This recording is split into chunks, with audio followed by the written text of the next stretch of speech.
Family Feud. You have it ready? No. Price is Right. Okay, what do you got for me? Let's Make a Deal. I got the steak. Oh, That's steak. yeah, of course I've heard of that. Yeah, okay. Talk soon. Bye-bye. Hey everybody, welcome back to the Callback with me, Lauren Allen. Today we're going to be talking about Pantomime Quiz, which was one of the first game shows in TV history. Let's get to it.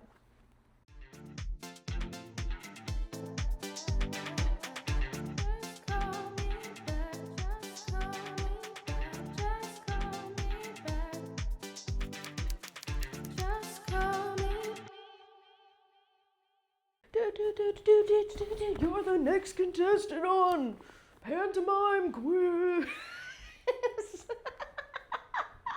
That was so stupid.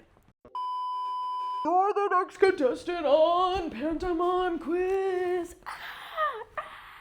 Oh my gosh. Okay. Game shows. Pantomime Quiz later ended up being changed to Stumping the Stars. But basically how the show works, you've got 4 regulars, you've got 4 guests, and they're competing in charades based off of prompts that people at home are submitting. And some of these are really hard, guys. Like I would not be able to get some of these. This ended up winning the Emmy for Most Popular Television Program, which I included just because I felt like it gave variety, but also there isn't a ton of stuff that we really can see and that I can show you because so much of it was live and not preserved. We're not seeing a ton of game shows within categories in the Emmys, as far as I've seen, at least as of late. This is cool that this still was celebrated, even though it might not be the conventional way that we would think of, like, oh, this is getting an Emmy. CBS had it, then NBC bought it, then CBS bought it back, and then I think that happened a couple of times, and then after a while NBC didn't buy it back, somebody else bought it, and then reran it as the years went by. And lastly, this was the first Hollywood originated show that ended up being broadcast in New York, which New York and LA both had high stakes in television, but New York was definitely more prestigious. And so this would have been a really big deal for this to be the first LA-based show that made it over to New York. With that, who's ready to play? Okay, so this seems to be the pilot for when they aired it in New York. So this isn't the first episode, but I think the first episode might be just in the UCLA archives. This is very improvised. Like there's certain things that are scripted, but people are talking over each other and it's kind of cool. It's kind of refreshing. And not that we don't see that on like late night television. It's just a little different.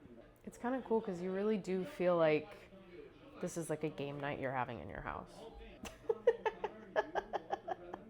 These are funny. They're not like easy charades either. Oh, that's so good. This is so funny. Like everybody's aware that they're on television, but they're not worried about the way they look on television. That is really cool. I do really love that. And I hope that someday we can bring that back. I think right now people are just too aware of people. But this is really fun. That was so fast. 14 seconds is crazy. There's such a strong sense of community. It's tangible. This is being broadcast to millions of people, then going to work and being like, hey, did you see this?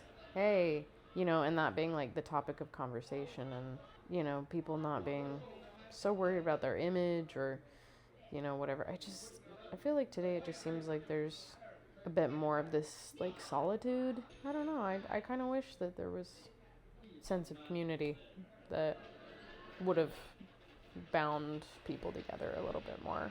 And also like a sense of like everybody assuming that there's like good intent when they're teasing each other and stuff. And what I like about a lot of YouTube channels that are kind of structured this way is it's like, oh, they're not so afraid of like offending people or, you know, whatever. They can have a good time and, you know, I mean, apologize when it's gone too far, but really assuming the best intent from people. And also not like being afraid to look silly. This is a silly show. It's cool to see how you've got like a news anchor and you've got Academy Award people, you know, being like, they're eager to be silly because that's what the show is. There's something enchanting about it being live. They're not re-recording, they're not going back. You know, you just gotta make the best of what you show. Oh my god. That didn't age well. That's so funny. Choking him out. Huh. Even their sponsorship, it's like, all right, here you get this. Okay, goodbye. That was fun. That was good. Okay, well, let's talk about it. Okay, let's put in the review. Hey. You have it ready? Yeah, this was really fun. It was nice and short and I had a good time. Some things that I really hope that we can bring back, but I don't know if we'll be able to, just based on technology and how that's developed. But I really loved this sense of community that everybody had. Everybody had, like, you know, goodwill and knew that they were being on the show to be silly and to have a good time and to have fun. And it just felt like watching it from home, you're like, oh my gosh, I love being with these people and this is so fun, and you know, they're not taking themselves too seriously, we're not taking ourselves too seriously, and so we all get to just be a part of the fun. And this is kind of where it's like, should we bring it back, should we not?